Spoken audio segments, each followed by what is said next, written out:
কোপার্নিকান revolution আজকের আলোচনার বিষয়বস্তু।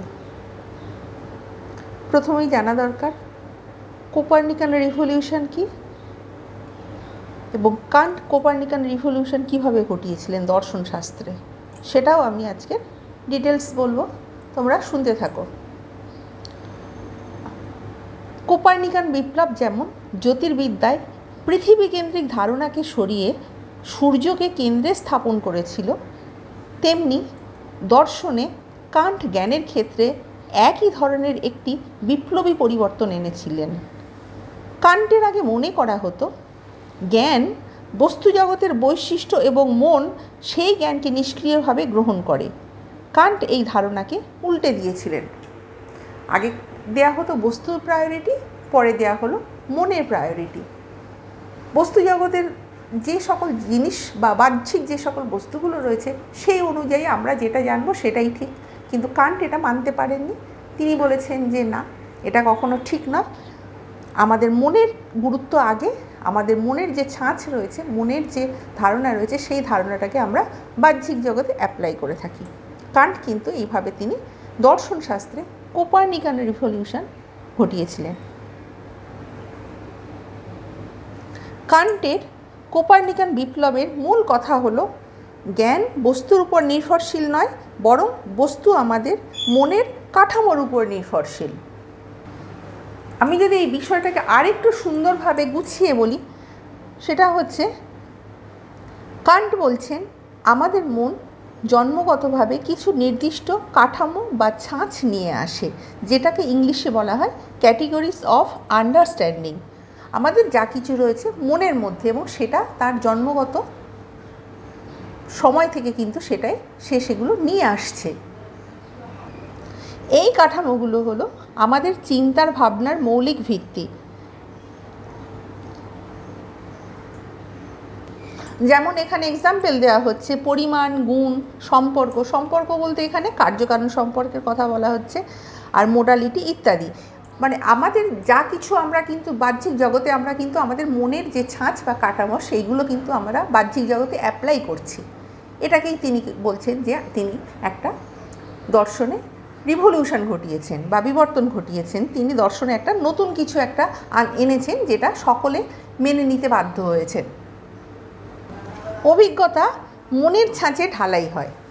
যখন আমরা কোনো বস্তু বা ঘটনাকে অনুভব করি, যেটা আমরা ইন্দ্রিয়ের মাধ্যমে অনুভব করছি, সেই অনুভূতিগুলো সরাসরি আমাদের মস্তিষ্কে প্রবেশ করে না, বরং আমাদের মন তার ভেতরের জন্মগত কাঠামো ব্যবহার করে সেই অনুভূতিগুলোকে সাজায়, গোছায় এবং অর্থ দেয়। আমাদের ভিতরের যে অবস্থাগুলো রয়েছে, সেই বাহ্যিক যে যা কিছু দেখছে, সেই তার মনের কাঠামো অনুযায়ী কিন্তু সব কিছু সাজাচ্ছে, গোছাচ্ছে এবং তার একটা অর্থ দিয়ে থাকছে। ছাঁচে ফেলে আমরা যখন কোনো কিছু তৈরি করি, ঠিক সেই যেই রকম হয়, ঠিক সেই রকম আমরা বাহ্যিক জগতে যা কিছু দেখছি আমাদের কিন্তু আমাদের মনের অবস্থা অনুযায়ী বা মনের কাঠামো অনুযায়ী কিন্তু আমরা সেগুলোকে দেখতে পাচ্ছি, অর্থাৎ ছাঁচে ফেলে আকার দেওয়ার মতো। বস্তুকে যেমন আমরা জানি তেমনি হওয়ার কারণ আমাদের মন, অর্থাৎ বস্তুকে জানতে গেলে কিন্তু আমাদের একটা মনের একটা বড় ভূমিকা কিন্তু দেখা যায়। এর মানে হলো আমরা জগৎটাকে যেভাবে দেখি, বুঝি, তার অনেকখানি আমাদের মনের ভেতরের কাঠামোর কারণে। সুতরাং জগৎকে দেখতে গেলে আমাদের মনের ভেতরের কাঠামোর কারণে কিন্তু আমরা জগৎটাকে এই রকমভাবে একটা ছাঁচে তৈরি জগৎ, এই রকমভাবে জগতের বাহ্যিক বস্তু আমরা কিন্তু দেখে থাকছি। সময়, স্থান, কার্যকারণ এগুলো বাইরের জগতের নিজস্ব বৈশিষ্ট্য নয়, বরং আমাদের মন এগুলোর মাধ্যমে জগৎটাকে উপলব্ধি করে। আমাদের মন সবসময় জগৎটাকে উপলব্ধি করছে, তার ভিতরে যে কতগুলো কাঠামো রয়েছে, কতগুলো নিয়ম রয়েছে, সেই অনুযায়ী কিন্তু এই জগতের সব কিছু উপলব্ধি করছে। সহজভাবে আমরা যদি বলি, কান্ট বলছেন আমরা যেমন চশমা পরি, সেই চশমার কাঁচের রং যেমন আমাদের দেখা জগৎটা সেইভাবে প্রভাবিত করছে, তেমনি আমাদের মনের ভেতরের কাঠামো আমাদের অভিজ্ঞতার জগৎটাকে সেইভাবে আকার দিচ্ছে। বস্তু যেমন আছে তেমন, বস্তুর কখনো কোনো পরিবর্তন হচ্ছে না, আমাদের সব কিছু মনের মধ্যে রয়েছে এবং আমাদের সেই মনের যে অবস্থা, মনের যে কাঠামো, সেই অনুযায়ী কিন্তু আমরা সব কিছু দেখছি। এই জন্য তিনি এখানে রঙিন চশমার একটা এক্সাম্পল দিয়েছেন। আমরা সরাসরি জানতে পারি না, কারণ জানার প্রক্রিয়াতেই আমাদের মন সক্রিয়ভাবে সেগুলোকে নিজের মতো করে সাজিয়ে নেয়। কান্ট তিনি যেভাবে বিপ্লব ঘটিয়েছেন সেইটা এবারে আমি কিন্তু পরপর বলবো, কয়েকটা পয়েন্ট করে বলবো। নাম্বার 1, জ্ঞানের উৎস নিয়ে প্রশ্ন। কান্ট জ্ঞানের উৎস নিয়ে প্রচলিত ধারণা যে অভিজ্ঞতাবাদ এবং বুদ্ধিবাদ রয়েছে, উভয়ের সঙ্গে একমত ছিলেন না। তিনি বলেন জ্ঞান শুধু ইন্দ্রিয় অভিজ্ঞতা, অর্থাৎ এখানে অভিজ্ঞতাবাদীদের কথা বলছেন, থেকেও আসে না। আবার জন্মগত ধারণা বলতে তিনি এখানে বুদ্ধিবাদ, অর্থাৎ শুধু যে বুদ্ধি থেকেও আসে না, বরং অভিজ্ঞতা এবং মনের জন্মগত কাঠামোর মিথস্ক্রিয়ার মাধ্যমেই জ্ঞান তৈরি হয়ে থাকে।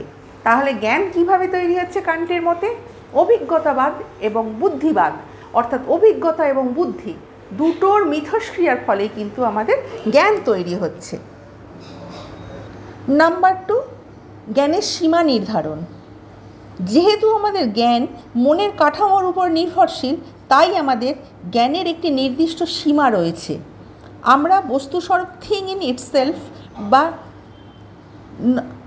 মানে যেটাকে আমরা সরাসরি জানতে পারি না, কারণ আমাদের মন সর্বদা তার কাঠামো ব্যবহার করে থাকে। সুতরাং আমরা কোনো কিছু যখন জানতে যাচ্ছি, তখন কিন্তু দেখা যাচ্ছে যে বাহ্যিক জগতের কিছু জানতে গেলে আমাদের মন যে তার কাঠামোটা বাহ্যিক জগতে অ্যাপ্লাই করে থাকছে, অ্যাপ্লাই করে তারপরে সেগুলোকে উপলব্ধি করে।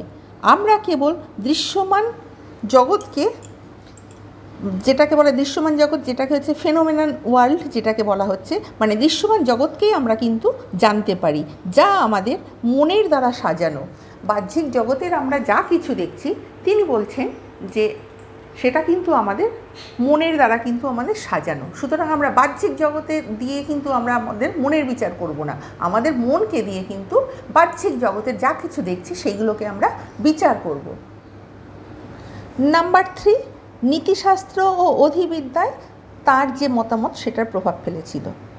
কান্টের এই বিপ্লবী ধারণা শুধু জ্ঞানতত্ত্বেই সীমাবদ্ধ থাকেনি, বরং নীতিশাস্ত্র, নৈতিক নির্ধারণে যুক্তির ভূমিকা এবং অধিবিদ্যায়ও কিন্তু যে মানে অধিবিদ্যা বলতে এখানে যে এই যে বস্তুর যে চূড়ান্ত যে প্রকৃতি নিয়ে আলোচনা, এখানেও কিন্তু তার ধারণাটা কিন্তু তার মতবাদটা ভীষণভাবে প্রভাব ফেলেছিল।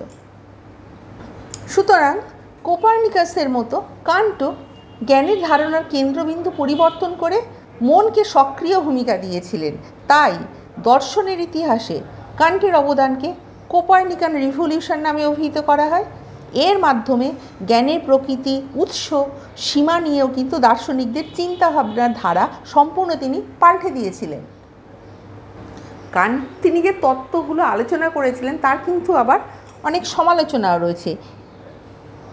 কেউ কেউ বলছেন এই ছাঁচগুলো কিভাবে কাজ করে, কান্ট তা স্পষ্ট করে বলেননি। আবার এই ছাঁচগুলো কি সার্বজনীন নাকি ব্যক্তিভেদে, সংস্কৃতিভেদে আলাদা হয়, তা নিয়েও কিন্তু প্রশ্ন রয়েছে। তবে কান্টের এই তত্ত্ব দর্শনশাস্ত্রে এক নতুন দিগন্ত খুলে দিয়েছিল, একথা কিন্তু অনস্বীকার্য। আমার ভিডিও তোমাদের ভালো লাগলে অবশ্যই লাইক, কমেন্ট, শেয়ার এবং সাবস্ক্রাইব করতে ভুলো না। নেক্সট টাইম আমি আরও একটা নতুন ভিডিও নিয়ে তোমাদের সামনে উপস্থিত হব।